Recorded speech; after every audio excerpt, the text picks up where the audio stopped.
দাঁড়ামু বাঙি ভালো লাগলো না। পছন্দের ফল তরমুজ কি আপনার খুবই পছন্দের ফল মামুনি? তরমুজের সিজন চলে গেলে আমরা কি খাবো? আম খাবো। খুব পছন্দের, আর কিরকম পিস পিস করে দেওয়া হয়। আরিফা দেখ তোর বন্ধু কি করতেছে।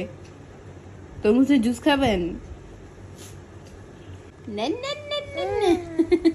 মুখে তার তরমুজ কিউব করে দিয়েছে নানু। আপনি কিউব কিউব তরমুজ খাচ্ছেন?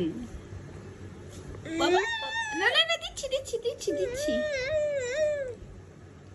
খুব পছন্দের ফল তার।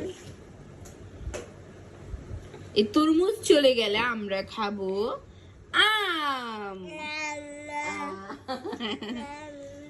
মাম্মা না, বাঙি খাবা তুমি? আমার একটু বাঙি দিও তো দেখি বাঙিটার টেস্টটা কেমন নেয়। আম্মু একটু ছোট্ট করে দাও তো ওকে।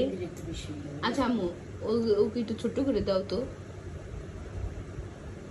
অনাবিকে।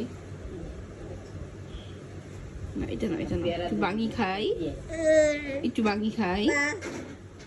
ওটা আমকে বলে মামা, বাঙিকে বলো বাবা। ব্যাপার কি? হ্যাঁ ধর, নানু কি বলেছে ধর। না না না, দাঁড়ামু বাঙি ভালো লাগলো না, একটু খাও। বাঙি ভাল লাগলো না, আচ্ছা বাঙি ভালো লাগে নাই তার কাছে, বাঙি ভালো লাগে নাই। সে তরমুজের ফ্যান, সে তরমুজের ফ্যানই হয়ে থাকতে চায়, সে বাঙি খেতে চায় না। বাঙালি হতে মানে বাঙি যে আমাদের প্রিয় খাবার, জাতীয় খাবার, সেটা সে হতে চাচ্ছে না, সে তরমুজেই থাকতে চাচ্ছে। ওকে ওকে না, ফালিয়ে দিই।